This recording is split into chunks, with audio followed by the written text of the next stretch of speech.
Bien, hermano, nosotros estamos estudiando el capítulo 4 que habla de que Jesús reúne al pueblo escatológico que asumirá el llamado misional. Ese es el título del capítulo 4 del libro que estamos leyendo. Y antes de seguir avanzando en el tema, vamos a hacer una breve recapitulación de todo lo que ya hemos visto, ¿ya? Así que vamos a ocupar toda la escritura. ¿Qué es lo que nos dice la Biblia? ¿O qué es lo que nos dice la palabra de Dios con respecto a la historia, el propósito de la existencia? ¿Qué sabemos? ¿Qué es lo que sabemos? Considerando todo el relato bíblico, ¿qué es lo que sabemos de la historia?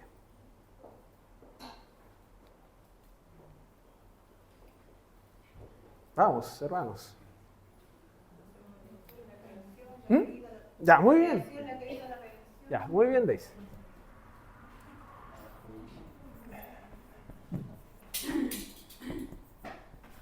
Creación, caída y redención.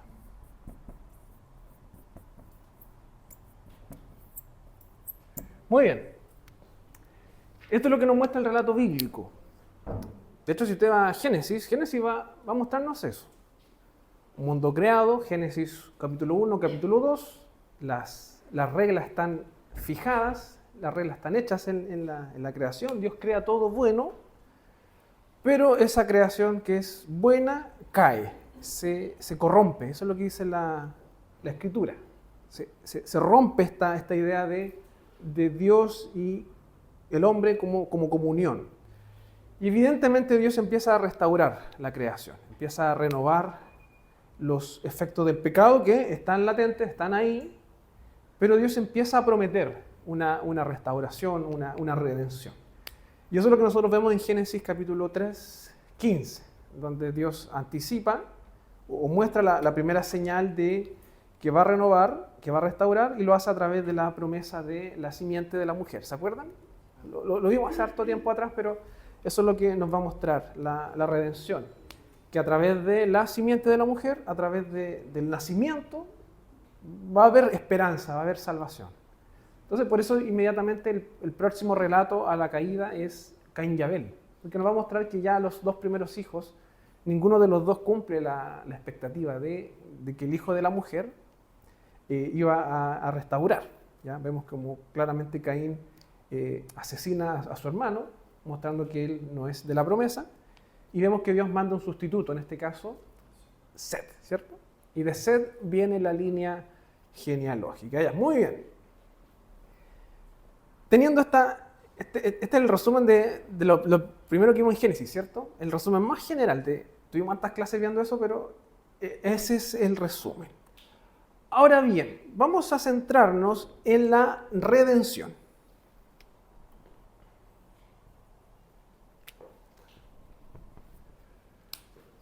¿Cómo o de qué manera se da la redención en la Escritura?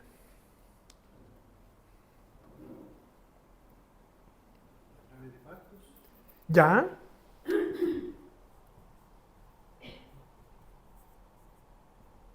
Y le voy a colocar también promesas. ¿Cierto? Pactos y promesas. ¿Qué más? ¿Cómo se manifiesta esta redención?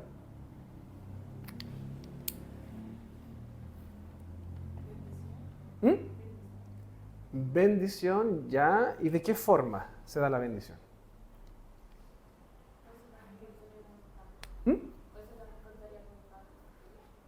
O sea, las bendiciones son consecuencias de un pacto, de la fidelidad de un pacto, pero está muy bien esa idea de bendición, porque de ahí tenemos que tomarnos. ¿Quién va a bendecir? El pueblo de Israel, o el pueblo de Dios, ¿cierto? Entonces, con el llamado de Dios a Abraham, ¿qué es lo que vemos?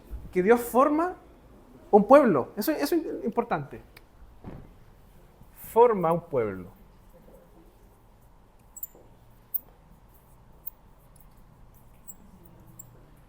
¿Y para qué lo forma? Para bendición. Para que sea la bendición a las naciones. Eso es lo que Dios le dice a Abraham. Génesis 12, acuérdense, ya en los primeros 3, 4 versículos de Génesis 12. Que va a formar un pueblo, una nación de su descendencia. Van a ser bendecidas todas las familias, las naciones de la tierra. Entonces, Dios, y dentro de sus propósitos, Él va a redimir a través de un pueblo. Esa es la lógica. Va a formar un pueblo para bendecir. ¿Y este pueblo qué cualidades tiene?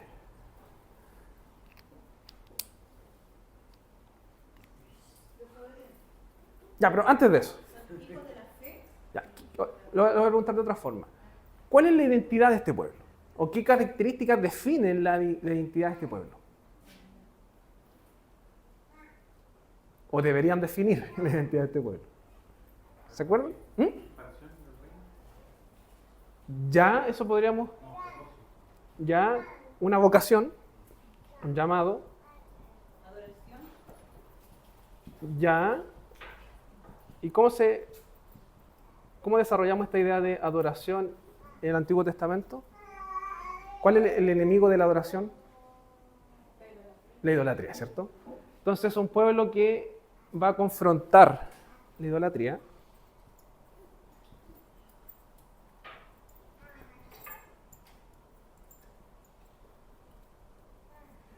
¿Qué más sabemos de este pueblo? Dentro de su esencia.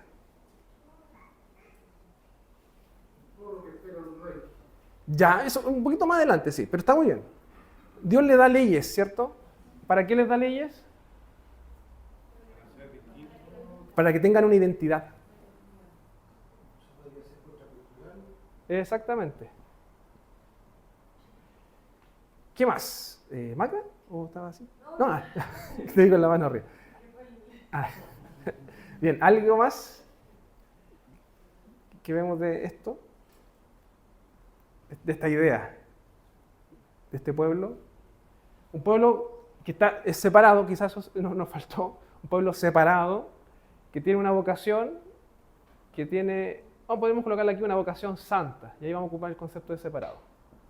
¿Ya? No es que sean ellos buenos o especiales, sino que son especiales en el sentido de que Dios los aparta con un propósito. ¿Vocación sería igual a servicio? Vocación se asocia más como al llamado, el llamado a hacer algo. Y el servicio es una manifestación de ese llamado. ¿Sería parte del pueblo de Dios estar en el servicio de Dios? Sí, podemos incluirlo acá, dentro de la adoración. ¿Un pueblo que esperaba un rey? ¿Se lo gobernaba por un rey? Sí, eso es lo que nos decía el hermano Leo. Estoy esperando todavía. Pero va a girar también en torno a las promesas. Ya, esa idea también va a moldear la esperanza de un rey. Ya, si tuviésemos entonces que hablar y caracterizar a Israel o el pueblo de Dios del Antiguo Testamento, nos podemos quedar con eso. Identidad, y esto es leyes. Nos quedamos con eso. Eso es lo que Dios quiere, lo que Dios muestra en el Antiguo Testamento. Y cómo cómo este pueblo va a cumplir esto, y por eso el Antiguo Testamento es muy enfático, ¿a través de qué? De la obediencia. Y esa es la lucha de Israel en el Antiguo Testamento. Es la obediencia. El no querer asumir su llamado vocacional de ser el pueblo de Dios, un pueblo especial, una nación llamada a, sino que al final el Antiguo Testamento o la narrativa del Antiguo Testamento va a girar en torno a los pecados de Israel, a la idolatría, al adulterio espiritual, como lo diría también el Señor. Va a estar muy marcado con eso. ¿Qué es lo que ocurre? Si tuviésemos que hacer un balance o raya para la suma de lo que pasó con Israel, ¿fue un Israel que cumplió o que no cumplió? No cumplió. Por lo tanto, nosotros vemos de que este pueblo fracasa en su vocación, ¿ya? Porque Dios los forma con un propósito, pero este Israel no vive ese propósito, ¿ya?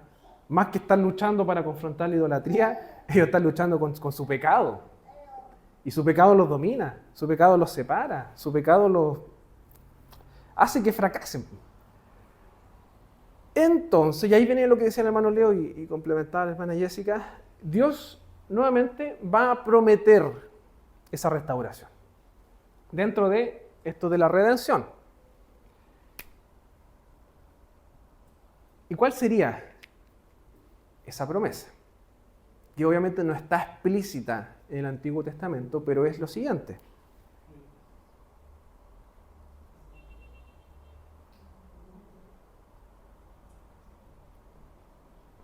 Un nuevo Israel. ¿Se acuerdan que Israel pasó por el exilio, cierto? Fueron dispersados, separados. Los profetas del Antiguo Testamento, sobre todo Jeremías, Isaías, Ezequiel, van a trabajar esta idea de esta reunión, de estos dispersos que serán reunidos, pero también renovados. ¿Se acuerdan esta promesa del nuevo corazón? Un corazón que ya no es de piedra, sino que es de carne. Tiene que ver con esto, con esta idea de renovar o restaurar a ese Israel que fracasó en toda su identidad vocacional. ¿Cuál es ese nuevo Israel? ¿Cuál es?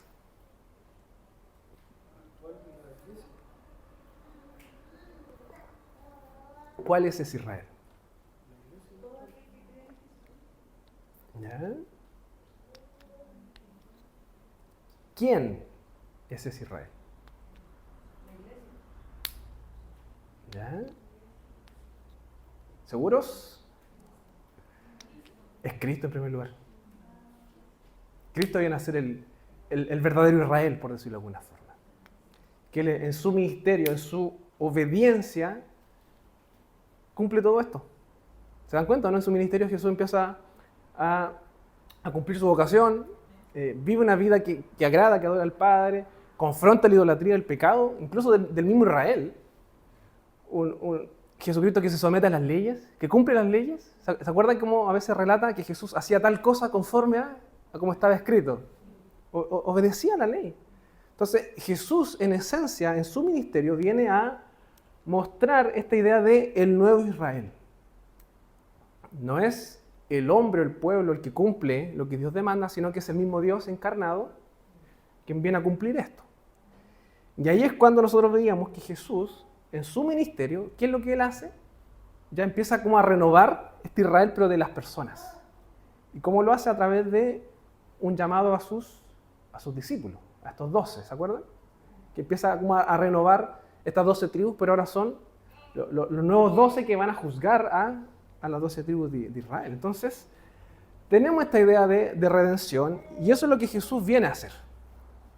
¿Ya? ¿Se entiende la idea? ¿Sí? Ya. Esto es todo lo que hemos visto ya de forma bien resumida. Entonces, ¿qué es lo que dice Gojín? Puesto que Dios había escogido a Israel para que fuera una luz a las naciones, pero ella fue juzgada por su fracaso, o sea, Israel fracasa, el plan de Dios para los últimos días es, primero, reunir y restaurar Israel, y luego atraer a los gentiles e incorporarlos a la familia del pacto. Entonces eso es lo que viene a hacer Jesús. Jesús viene a ser el Israel perfecto, reúne, renueva, restaura, y luego después los manda a ir a buscar a los gentiles, que era la vocación que tenía Israel desde siempre. Solo que ellos ni siquiera lo hacían porque fallaban con su pecado. Ese es el problema. Exactamente. Entonces, si tuviésemos que mostrar o graficar el movimiento de Jesús, voy a borrar acá, y el movimiento de Jesús es el siguiente.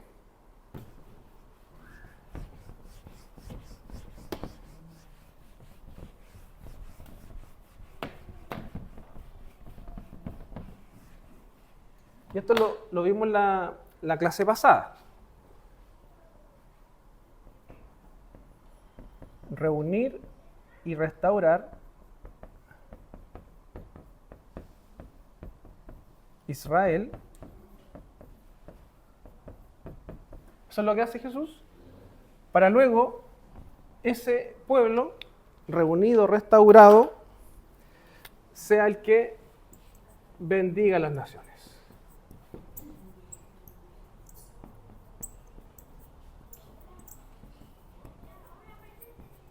¿Ya? Y aquí se acuerdan, Génesis 12, si no me equivoco, del 1 al 4. Esta promesa de bendición. Entonces, ese es el movimiento de Jesús. Jesús no va como directamente a los gentiles. Y lo veíamos en la clase pasada, como Jesús nos mostraba esta idea de que Él venía primero a algo especial, o mejor dicho, algo bien puntual. Reunir y restaurar a este Israel, reconformarlo, para luego enviarlos y que sean estos los que bendigan a las naciones. ¿Ya? Que alguien me busque Ezequiel 36. Ezequiel 36, 24 al 36. Ya, por favor. Yo tomaré de las naciones y os recogeré de todas las tierras y os traeré a vuestro país. Esparciré sobre vosotros agua limpia y seréis limpiados de todas vuestras inmundicias y de todos vuestros ídolos os limpiaré. Os daré corazón nuevo y pondré espíritu nuevo dentro de vosotros y quitaré de vuestra carne el corazón de piedra y os daré un corazón de carne. Y pondré dentro de vosotros mi espíritu y haré que andéis en mis estatutos y guardéis mis preceptos y los pongáis por obra. ¿Hasta el 36? Habitaréis en la tierra que di a vuestros padres y vosotros me seréis por pueblo y yo seré a vosotros por Dios. Yo guardaré de todas vuestras inmundicias y llamaré al trigo y lo multiplicaré y no os daré hambre. Multiplicaré asimismo el fruto de los árboles y el fruto de los campos para que nunca más recibáis oprobio de hambre entre las naciones. Y os acordaréis de vuestros malos caminos y de vuestras obras que no fueron buenas. Y os avergonzaréis de vosotros mismos por vuestras iniquidades y por vuestras abominaciones. No lo hago por vosotros, dice Jehová el Señor. Sabedlo bien. Avergonzaos y cubríos de confusión por vuestras iniquidades, casa de Israel. Así ha dicho Jehová el Señor. El día que os limpie de todas vuestras iniquidades, haré también que sean habitadas las ciudades y las ruinas serán reedificadas. Y la tierra asolada será labrada, en lugar de haber permanecido asolada a ojos de todos los que pasaron. Y dirán, esta tierra que era asolada ha venido a ser como el huerto de Edén, y estas ciudades que eran desiertas y asoladas y arruinadas están fortificadas y habitadas. Y las naciones que queden en vuestros alrededores sabrán que yo reedifiqué lo que estaba derribado y planté lo que estaba desolado. Yo Jehová he hablado y lo haré. 37 también. 38. O sea, el versículo 37 y 38. Así ha dicho Jehová el Señor. Aún seré solicitado por la casa de Israel para hacerles esto. Multiplicaré los hombres como se multiplican los rebaños, como las ovejas consagradas, como las ovejas de Jerusalén en sus fiestas solemnes. Así las ciudades desiertas serán llenas de rebaños de hombres y sabrán que yo soy Jehová. Ya. ¿Se fijan cómo termina? Como las naciones conociendo, sabiendo. Versículo 36. Y las naciones que quedan en vuestros alrededores sabrán, ¿qué cosa? Que yo reedifiqué lo que estaba derribado. ¿A qué está haciendo referencia? A Israel. Y planté lo que estaba desolado. Nuevamente Israel. Yo Jehová he hablado y lo haré. Así ha dicho Jehová el Señor, aún seré solicitado por la casa de Israel para hacerles esto. Multiplicaré los hombres como se multiplican los rebaños. Empieza a ver esta idea de rebaño, de oveja, que después el Nuevo Testamento y Jesús la va a usar mucho. Como las ovejas consagradas, como las ovejas de Jerusalén en sus fiestas solemnes, así las ciudades desiertas serán llenas de rebaños de hombres y sabrán que yo soy Jehová. Entonces, ese es el movimiento que nos muestra el Antiguo Testamento a través de las profecías, y es lo que hace Jesús. Viene a reedificar, a replantar o renovar lo que estaba desolado, para luego sean enviados a llenar y multiplicar las ciudades y la tierra, que es lo que hace Jesús, por ejemplo, cuando manda a sus discípulos, ¿se acuerdan? Empieza como desde lo más cercano hasta los confines de la tierra. Otra persona que me busque el mismo Isaías 37, que pueda leer versículo 21 al 28, Isaías 37, 21 al 28. Ezequiel 37. Había dicho, no, Ezequiel, perdón. Ezequiel 37, 21 al 28.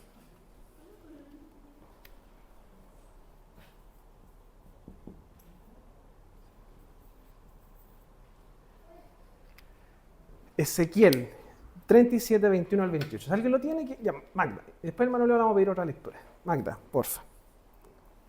Y les dirás, así ha dicho Jehová el Señor. He aquí, yo tomo a los hijos de Israel de entre las naciones a las cuales fueron, y los recogeré de todas partes, y los traeré a su tierra. Y los haré una nación en la tierra, en los montes de Israel. Y un rey será a todos ellos por rey. Y nunca más serán dos naciones, ni nunca más serán divididos en dos reinos. Ni se contaminarán ya más con sus ídolos, con sus abominaciones y con todas sus rebeliones, y los salvaré de todas sus rebeliones con las cuales pecaron, y los limpiaré, y me serán por pueblo, y yo a ellos por Dios. Mi siervo David será rey sobre ellos, y todos ellos tendrán un solo pastor, y andarán en mis preceptos, y mis estatutos guardarán, y los pondrán por obra. Habitarán en la tierra que di a mi siervo Jacob, en la cual habitaron vuestros padres. En ella habitarán ellos, sus hijos y los hijos de sus hijos para siempre. Y mi siervo David será príncipe de ellos para siempre. Y haré con ellos pacto de paz. Pacto perpetuo será con ellos. Y los estableceré y los multiplicaré. Y pondré mi santuario entre ellos para siempre. Entrará en medio de ellos mi tabernáculo, y seré a ellos por Dios, y ellos me serán por pueblo. Y sabrán las naciones que yo Jehová santifico a Israel, estando mi santuario en medio de ellos para siempre. Ya. Muchas gracias, Magda. Nuevamente es la misma idea. Esta idea de reunión, de reedificar, de juntar, y en este caso es bien explícito cuando habla de los dos reinos dispersados, que van a ser uno. Y acá habla de mi siervo David. ¿Quién es mi siervo David? ¿Quién es? Es Jesús. Aquí David ya no vivía, no existía David. David estaba muerto. Acá está hablando ya post dispersión. ¿Quién es este siervo? Es Jesús. Está hablando de Jesús. Será rey sobre ellos y todos tendrán un solo pastor. ¿Quién es? Jesús. Y andarán en mis preceptos y mis estatutos guardarán y los pondrán por obra. Fíjense lo que dice después el versículo 26. Y haré con ellos pacto de paz, pacto perpetuo será con ellos. Y los estableceré y los multiplicaré. Nuevamente esta idea de reunir para multiplicar. Y pondré mi santuario entre ellos para siempre. ¿Qué es eso? ¿Qué es eso? El santuario entre ellos para siempre. ¿Ya? Reinado. El Espíritu Santo. Versículo 27. Estará en medio de ellos, ¿qué cosa? Mi tabernáculo. Y seré a ellos por Dios y ellos serán por pueblo. ¿Qué era el tabernáculo?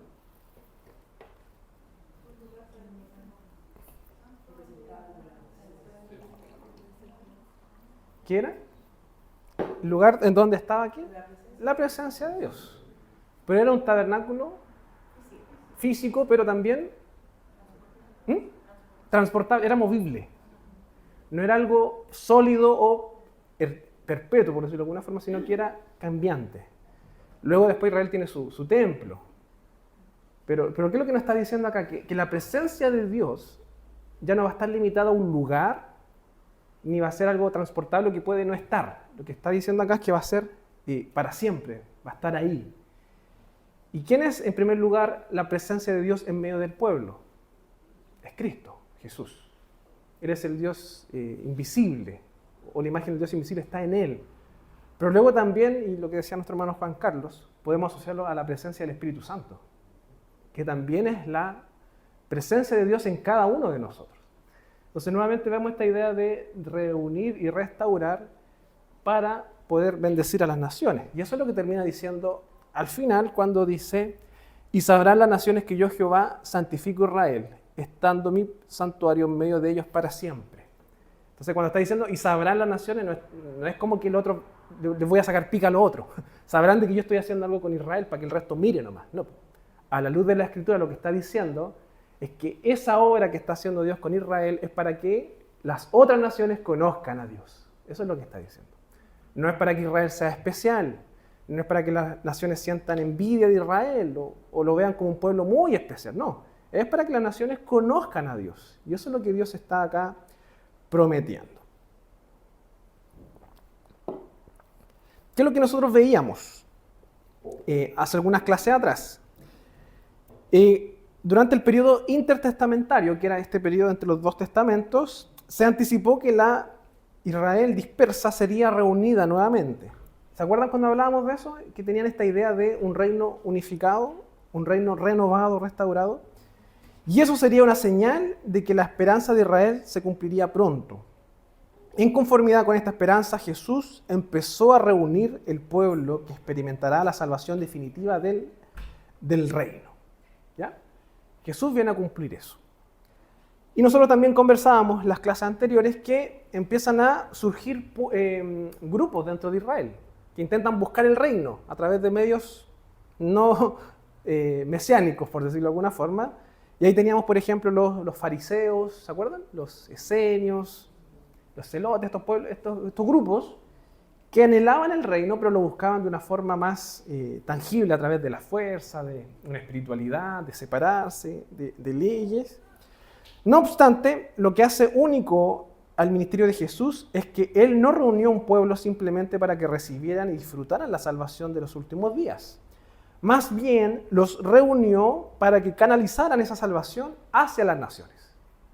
¿Ya? Y eso es una clave importante que aplica tanto para lo que hace Jesús con su pueblo acá, en este momento histórico, con lo que hace Jesús y Dios en nosotros, en nuestra salvación.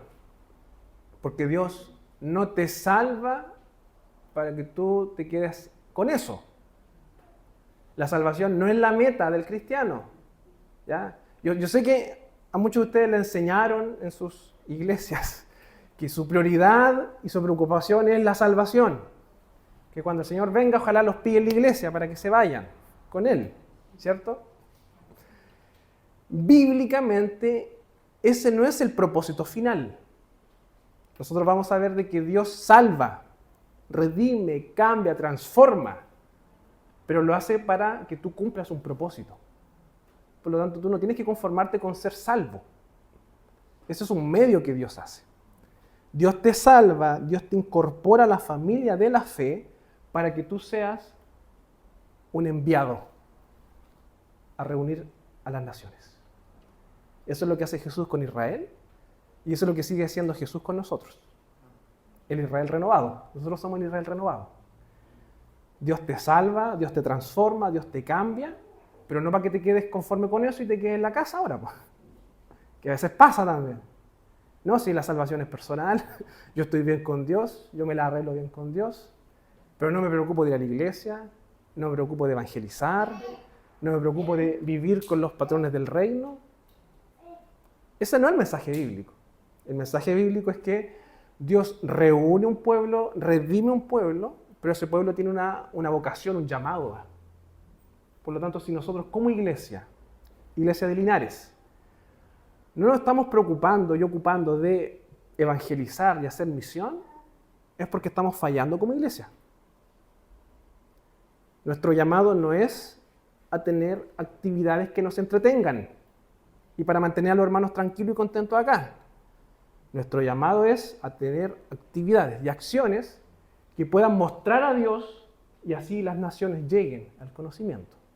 Es el modelo bíblico de iglesia. A veces nos perdemos. A veces pensamos que es todo lo contrario, que hacer iglesia o ser iglesia es hacer actividades para que los hermanos vengan. No es tan así. La iglesia existe para ser enviada y traer a los que están afuera, a las naciones, a los perdidos, al conocimiento de Dios. Ese es el modelo bíblico de iglesia. ¿Ya? ¿Se entiende? Muy bien. Vamos a ver que Jesús viene a ser el cumplimiento de las promesas del Antiguo Testamento y que Él viene a renovar y restaurar este redil, este rebaño que está perdido. ¿Ya? Vamos a leer entonces los profetas del Antiguo Testamento, Jeremías 23, 2 y 3 y Ezequiel 34, 12. Si alguien lo encuentra, ¿ya? Jeremías 23, 2 y 3.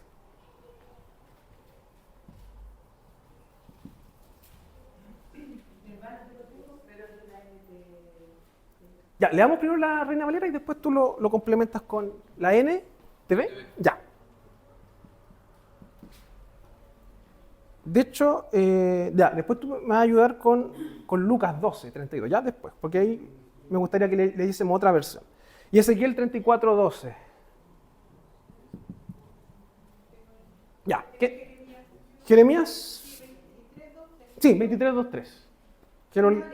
Ya, Reina Valera. Por tanto, sí ha dicho Jehová, Dios de Israel, a los pastores que apacientan mi pueblo, vosotros dispersasteis mis ovejas y las espantasteis y no las habéis cuidado. He aquí que yo castigo la maldad de vuestras obras, dice Jehová. Ya. Y yo mismo recogeré el remanente de mis ovejas y toda la tierra, a donde las eché, y las haré volver a sus moradas, y crecerán y se multiplicarán. Ya. Nuevamente la misma idea. ¿Se acuerdan? Pueblo dispersado que va a ser reunido por el Señor. Y acá empieza a ocupar el concepto de oveja. Pero ¿a quién le echa la culpa de la dispersión Dios? A los mismos Israel, a los que estaban ahí liderando. Vosotros dispersasteis mis ovejas y las espantasteis y no las habéis cuidado. He aquí yo los castigo. ¿Ya? Y ahí vemos la dispersión y todo eso, el juicio. Pero ahí viene la promesa inmediatamente. Y yo mismo las recogeré. Yo mismo recogeré el remanente de mis ovejas de todas las tierras donde las eché. Y las haré volver a sus moradas, crecerán y se multiplicarán. ¿Ya? Entonces empieza a jugar con esta idea de oveja, de rebaño. Ezequiel 34, ¿alguien lo tiene? Ya, por favor. 34, 12, sí. Como reconoce su rebaño pastor en el día que está en medio de sus ovejas esparcidas, así recogeré mis ovejas y las libraré de todos los lugares en que fueron esparcidas en el día del nombrado y de la oscuridad. En la oscuridad. Entonces va a empezar a ocupar esta idea de ovejas dispersas, ovejas que están perdidas, que van a ser reunidas por un pastor. ¿Ya? Entonces cuando Jesús empieza a hacer su ministerio y él empieza a ocupar esta idea de yo soy el buen pastor, yo conozco mis ovejas, no es que a Jesús se le haya ocurrido eso. Jesús está diciendo yo soy el cumplimiento de las promesas del Antiguo Testamento. Aquello que el Señor prometió que iba a hacer, yo lo estoy haciendo. Y eso es lo que vemos con Jesús. Vamos con Lucas 12, 32. Si alguien puede leerla en la Reina Valera y después la Claudia lee en la NTV. Y otra persona busque Juan 10, 16. Lucas 32, 2. Perdón, Lucas 12, 32 y otra persona Juan 10, 16. Sí.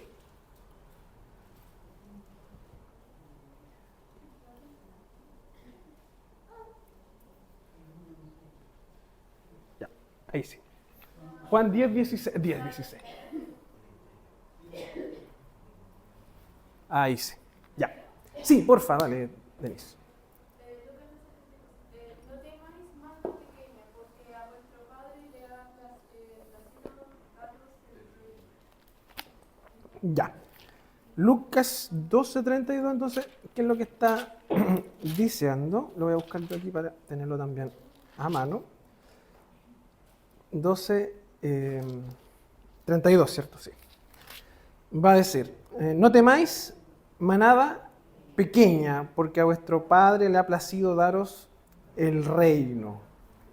Aquí ocupa el concepto de manada, pero en el griego, en el original, ocupa el concepto de poiñón, ¿ya?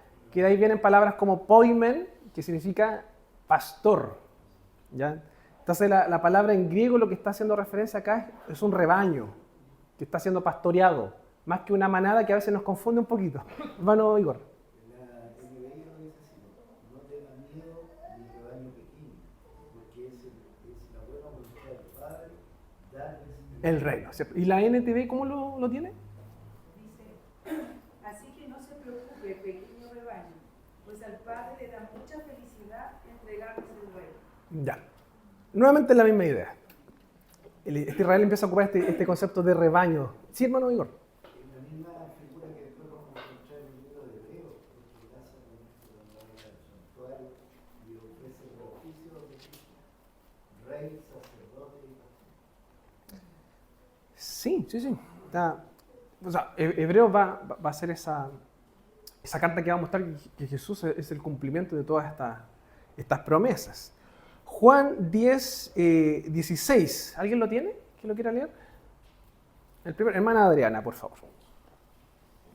También tengo otras ovejas que no son de este redil, aquellas también debo traer, y oirán mi voz, y habrá un rebaño y un pastor. Ya. Fíjense lo que está diciendo Jesús acá. Nuevamente está trabajando con esta idea de rebaño, de ovejas, apuntando a todo lo que ya estamos viendo. Pero él va a decir, también tengo otras ovejas. O sea, ¿qué le está diciendo a su primer rebaño? Ustedes no son los únicos. Eso le está diciendo. Que no son de este redil. Aquellas también debo traer.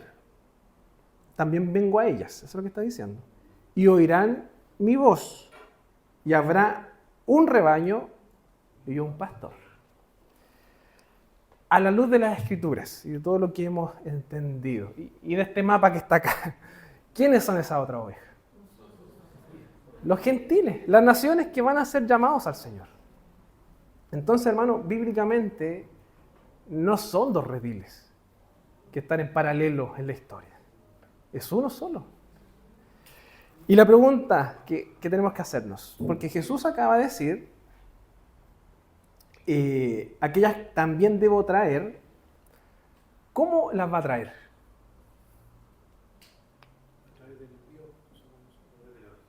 través de ellos mismos, se supone que lo que ha enseñado usted, que el Señor los preparó para que ellos fueran y nos mostraran a Él, y se supone que ellos son los que nos deben mostrar a nosotros para que nosotros podamos... Exactamente. Ese Israel renovado, ese primer redil renovado, va a ser el que va a traer el otro redil. Eso es lo que está diciendo. Y por eso veíamos que el ministerio de Jesús, en primer lugar, se enfoca en ¿quiénes? En Israel étnico, por decirlo de alguna forma. ¿Para qué? Para renovarlo, reunirlo, restaurarlo, a fin de enviarlo. Y eso es lo que está diciendo Jesús. Yo vengo acá a renovarlos, a cambiarles su corazón, a enseñarles correctamente la ley, pero para que ustedes vayan a buscar las otras ovejas. Eso es lo que está diciendo. Y esto se contrapone, hermanos, y de verdad, tómenle el sentido, esto se contrapone totalmente a la visión del judío del primer siglo. Porque el judío del primer siglo creía, gracias a todos estos grupos que se habían formado, de que Dios solamente amaba a Israel, que Dios solamente los amaba a ellos. Entonces, escuchar esto podría o confundirles o causarle quizás un enojo incluso. ¿Cómo si Dios nos ama a nosotros y las naciones son las que nos han subyugado y nos han matado y nos han hecho un montón de problemas? ¿Cómo ahora Dios los va a amar también a ellos? Bueno, eso es lo que siempre hemos visto en la Escritura. Que Dios siempre en su propósito original tenía ese deseo de amar a las naciones y traerlas al conocimiento. Y basta con que usted lea los Salmos para darse cuenta cómo los Salmos nos muestran que desde las naciones vendrán a adorar al Señor. No es algo nuevo también eso, está siempre en la Escritura. Que se centra en Génesis 12 del 1 al 4, donde vemos el llamado de Dios a Abraham. Entonces vamos a hablar de, y para ir cerrando ya, el ministerio de Jesús que tiene esta esencia de ser el que reúne al pueblo de Israel, de ser el que trae esta buena noticia. Y para ir cerrando vamos a leer algunos textos bíblicos que nos van a dar otra idea más del reino a través de Cristo. Que alguien busque Mateo 8:11 y otra persona va a buscar Mateo 22, del 1 al 14. Y otra persona que me busque Malaquías 3, del 1 al 15. Perdón, del 1 al 5.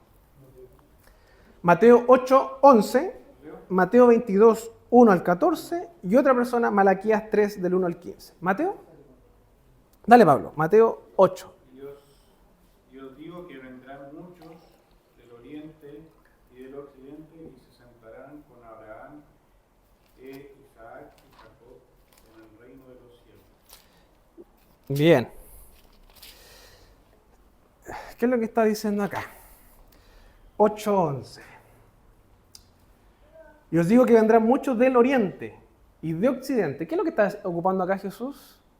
Una figura metafórica de todos lados. Tanto de allá, izquierda, derecha, norte, sur. Vendrán de todos lados. Y se sentarán con Abraham, Isaac y Jacob en el reino de los cielos.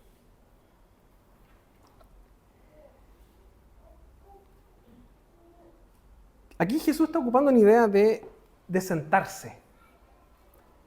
¿Qué significa esto de sentarse? ¿Trono? ¿Ya? ¿Reino? ¿Ya? ¿Se acuerdan del Salmo 1? ¿Ya? Que también ocupa esta idea de sentarse. Aquel que se sienta, que está ahí.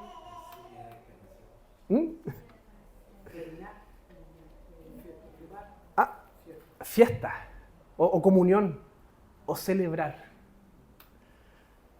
Tiene que también ver con eso, esta idea de sentarse o estar en la mesa y compartir con alguien. Tiene esta idea de tener comunión y celebrar algo, ¿ya? De hecho, para que usted lo tenga ahí en mente, en el Antiguo Testamento hay muchas leyes que prohíben ciertos alimentos a Israel. ¿Los conocen, cierto? Los animales con... ¿Y por qué? Porque había muchas naciones paganas que comían esos animales. Por lo tanto, el hecho de que Israel también comiera de esos animales, lo que podía lograr es que ellos tuviesen comunión con ellos y se sentaran a la mesa a comer juntos. Eso es lo que está diciendo esta ley. Entonces Jesús acá también nos está narrando que desde Occidente y Oriente, de Oriente y Occidente, vendrán y se sentarán con Abraham, Isaac y Jacob. ¿Qué es lo que está diciendo acá? Que de afuera, que no son ni de Abraham, ni Isaac y Jacob, van a venir y se van a sentar con ellos. ¿Quiénes son Abraham, Isaac y Jacob? Israel. Nuevamente la misma idea. Vendrán de afuera y se sentarán con este pueblo al cual Dios les prometió ser la luz a las naciones. Mateo 22, 1 al 14. Si alguien lo tiene, que lo lea. Y otra persona que tenga a mano Malaquías 3, del 1 al 5. Mateo 22, del 1 al 14. Acá tenemos nuevamente una fiesta. ¿Ya? No por nada Jesús también ocupaba el concepto de fiesta para enseñar. El Antiguo Testamento también ocupaba la idea de fiesta para mostrar una realidad. ¿Ya? Podríamos después, más adelante, trabajar esta idea de las fiestas que están en la Escritura. Pero acá Jesús ocupa una parábola para usar esta idea de fiesta. ¿Alguien quiere leer?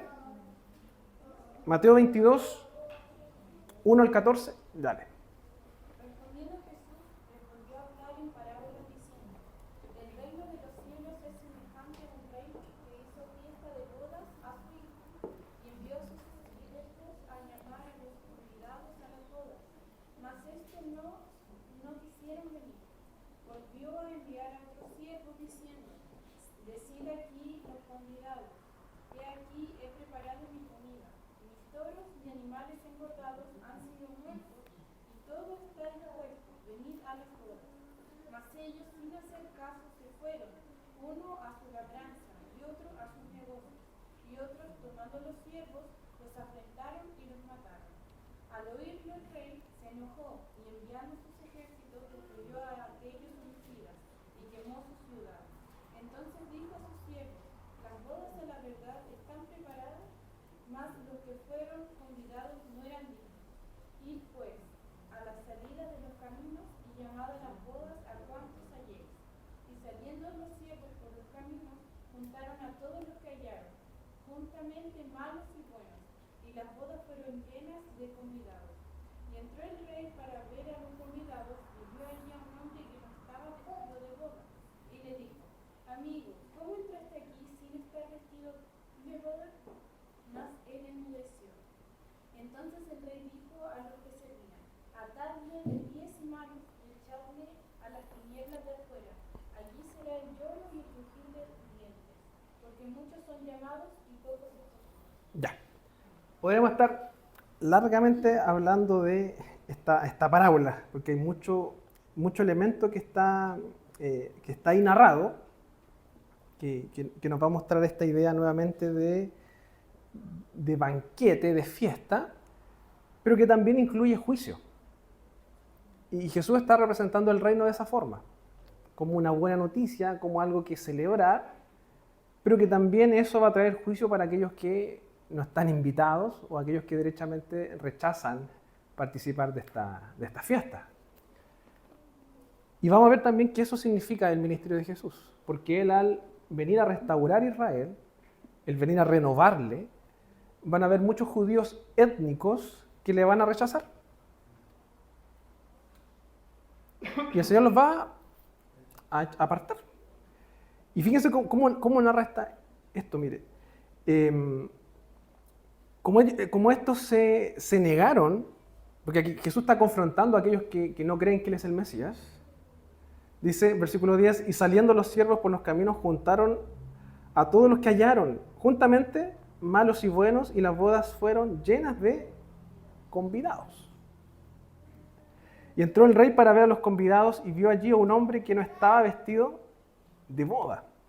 Y le dijo: amigo, ¿cómo entraste aquí sin estar vestido de boda? Mas él enmudeció. Era como un infiltrado, ¿no? Entonces el rey dijo a los que le servían: atadle de pies y manos y echarle en las tinieblas de afuera. Allí será el lloro y crujir de dientes, porque muchos son los llamados y pocos los escogidos. Entonces, ¿qué es lo que nos está enseñando Jesús? Que en su ministerio, Él, al venir a renovar y restaurar Israel, Él está haciendo claramente un llamado abierto a todo ese Israel étnico que estaba esperando. Pero claramente no todos van a responder ese llamado. Muchos van a rechazar. E incluso lo que nos está diciendo acá es que dentro de los gentiles, o aquellos que fueron convidados después, que estos no quisieron venir, incluso dentro de esos también van a haber personas que a lo mejor van a estar infiltradas. Entonces Jesús es claro también al mostrar ese modelo dentro de este nuevo Israel. ¿Ya? Malaquías, si alguien lo tiene, 3 del 1 al 5. Yo estoy por enviar a mi mensajero para que prepare el camino delante de mí. De pronto vendrá a su tiempo el Señor a quien ustedes buscan. Vendrá el mensajero del pacto, a quien ustedes desean, dice el Señor de los ejércitos. Pero ¿quién podrá soportar el día de su venida? ¿Quién podrá mantenerse en pie cuando Él aparezca? Porque será como fuego de fundidor o jabón de lavandero. Se sentará como fundidor y purificará de plata, purificará los levitas, lo refinará como se refina el oro y la plata. Entonces traerá el Señor ofrendas conforme a la justicia. Y las ofrendas de Judá y Jerusalén serán aceptables al Señor como en tiempos antiguos, como en años pasados. Hasta el 5. Versículo 5. De modo que me acercaré a ustedes para juicio. Estaré presto a testificar contra los hechiceros, los adúlteros y los perjuros, contra los que explotan a sus jornaleros, contra los que oprimen a las viudas, a los huérfanos y niegan el derecho del extranjero sin mostrarme ningún temor, dice el Señor de los ejércitos. Bien, entonces acá vamos a ver cómo a través de Malaquías el Señor va a mostrar de que Él va a hacer un movimiento de purificación, de restaurar. Y aquí vemos claramente que hay una separación, en que Jesús claramente no va a venir a todo el Israel, a todos aquellos que tenían esta promesa, sino que Él va a limpiar a los hijos de Leví, los afinará como a oro y como plata y traerá a Jehová ofrenda en justicia. Y será grata a Jehová la ofrenda de Judá, de Jerusalén, como en los días pasados y como en los años antiguos. Y vendrá a vosotros para juicio. Y seré pronto testigo contra quienes, hechiceros y adúlteros, contra los que juran mentiras, los que defraudan en su salario al jornalero, a la viuda, al huérfano, a los que hacen injusticia al extranjero, no teniendo temor de mí, dice Jehová de los ejércitos. Entonces, vemos y tenemos presente que el ministerio de Jesús viene a reunir, restaurar, pero también a purificar a Israel. Y lo vemos claramente acá. Lo vemos también en la parábola, en donde Él va a anunciar y va a invitar a todos, pero no todos van a querer venir. Eso también es una forma de juicio, porque el Señor es el que también pone en el corazón ese deseo de ir. Entonces también hay un juicio ahí contra el pecado de los judíos. Y para cerrar vamos a leer Lucas 2:34 y Mateo 23:37-38. Si alguien lo tiene, y con esto cerramos. Lucas 2:34 y Mateo 23. Ya, Lucas 2:34. Y los bendijo Simeón y dijo a su madre María: He aquí este está puesto para caída y para levantamiento de muchos en Israel, y para señal será contrario. Bien. Y los bendijo Simeón y le dijo a su madre María: He aquí que este está puesto para caída y para levantamiento de muchos en Israel. Nuevamente viene esta idea de purificación. El ministerio de Jesús va a traer eso. Levantamiento para algunos, que son los reunidos, pero también caída para aquellos que van a ser echados del reino propiamente tal. Por lo tanto, vemos que el ministerio de Jesús no considera esta idea de un Israel político o étnico. Vemos claramente que acá que hay una distinción. Dentro de ese Israel político, dentro de esa nación que vemos hoy en día, van a haber tantos que van a ser para caída como para levantamiento. Y eso ocurrió en los tiempos de Jesús también. Mateo 23, 37-38.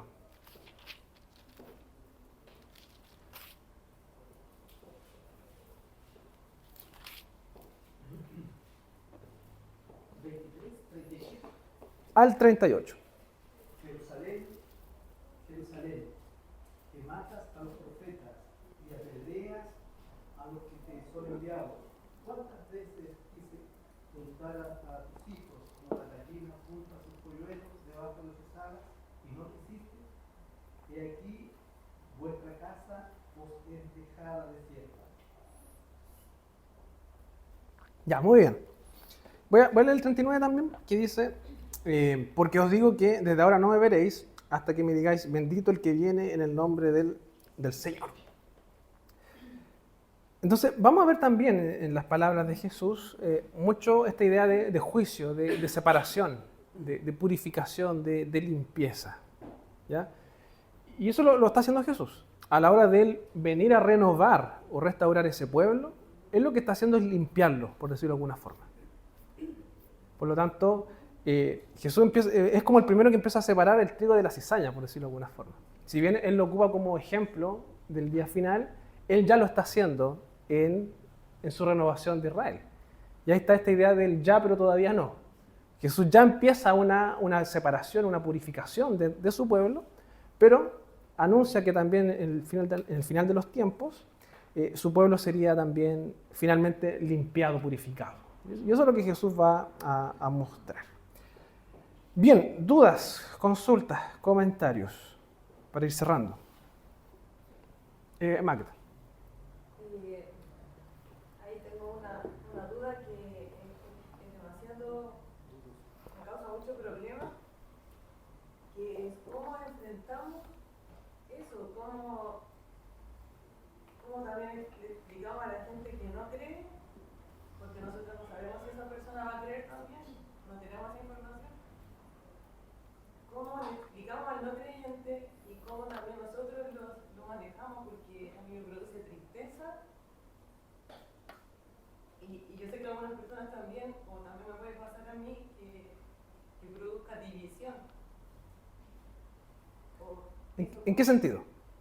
De que triste saber que hay personas que no van a creer nunca en Dios, no sé si lo digo bien así, o claro, ¿Sí? pero cómo nosotros seguimos luchando hasta el final Claro. a llevar al Señor. Sí, nosotros, ¿Cómo le explicamos al que no cree, que también sabe eso, porque a veces, porque lo escuchan de nosotros mismos, dice, ya, pero si todo está escrito, como déjame tranquilo, una cosa así, no sé. sí, es todo un tema eso, de cómo lidiar con la soberanía de Dios y por otro lado la responsabilidad humana a la hora de evangelizar.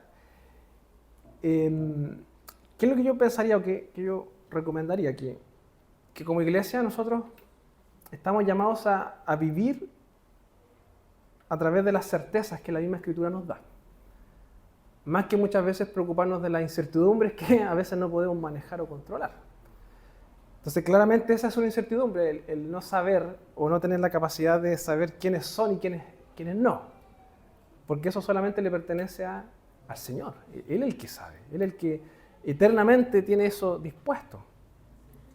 Por tanto, más que lamentarnos, porque claramente a veces nos puede pasar eso, lamentarnos de pensar que a lo mejor una persona no pueda llegar a los caminos del Señor, lo que deberíamos hacer es que confiemos en que hasta el último día de su vida esa persona podría conocer al Señor. Y yo creo que en ese foco tenemos que movernos nosotros como iglesia. Y esto también yo creo que es una crítica al mundo reformado.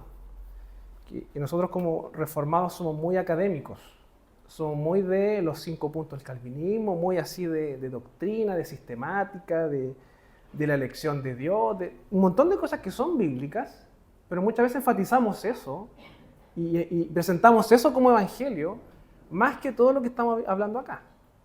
De que el evangelio, en primer lugar, o la salvación en primer lugar, es una obra soberana de Dios, y es Dios el que está obrando. Nosotros podemos sistematizar y aprender un montón de doctrina, un montón de cosas, pero a la hora de evangelizar o presentar el evangelio tenemos que ser lo más claros posible y lo más bíblico.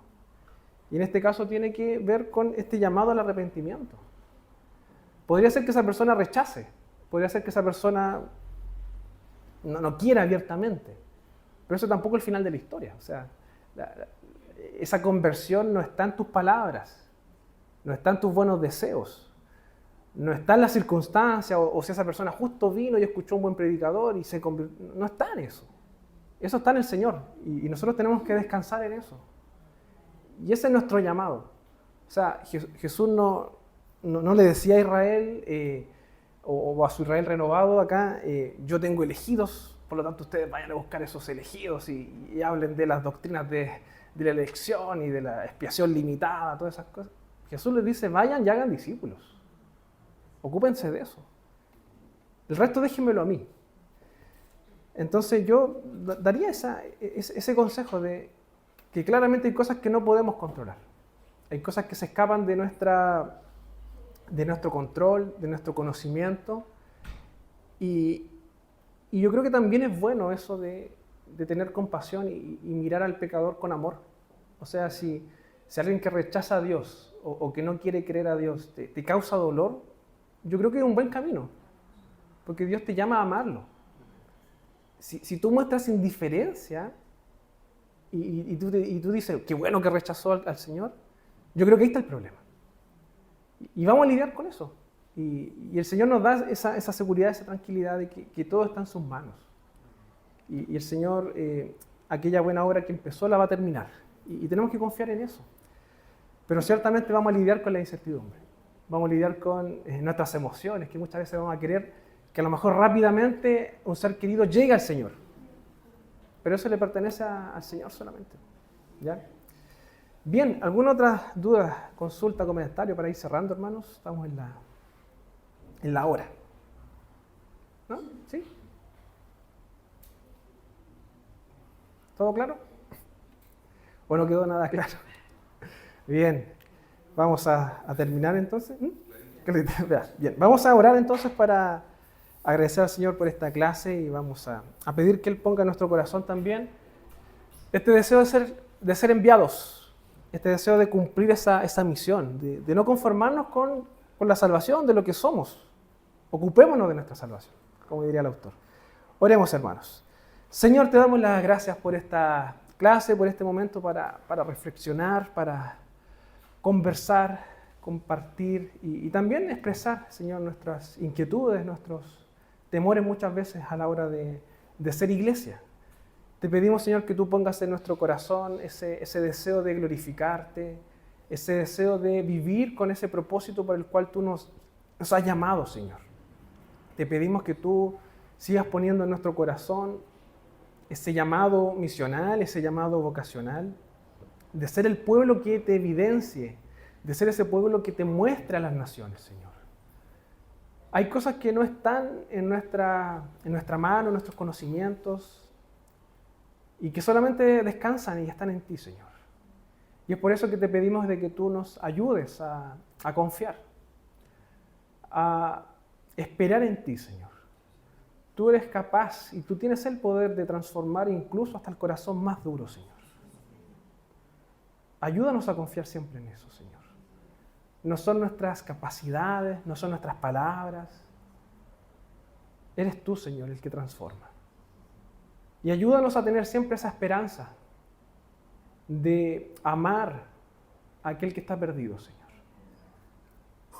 A no ser una persona crítica que separa, sino que a ser un pacificador que une, Señor. Que ama y que muestra el evangelio y la gracia a aquel que está perdido, incluso a aquel que te rechaza abiertamente, Señor. Porque incluso con ellos tú puedes transformar corazones, Señor. Y te pedimos, Señor, que tú nos sigas guiando y que tú sigas fortaleciendo nuestro corazón y nuestra valentía, Señor. Te damos las gracias por esta clase y te pedimos que tú sigas poniendo en nuestro corazón ese deseo de glorificarte y ser luz a las naciones. Te pedimos todo esto en el nombre de Jesucristo. Amén.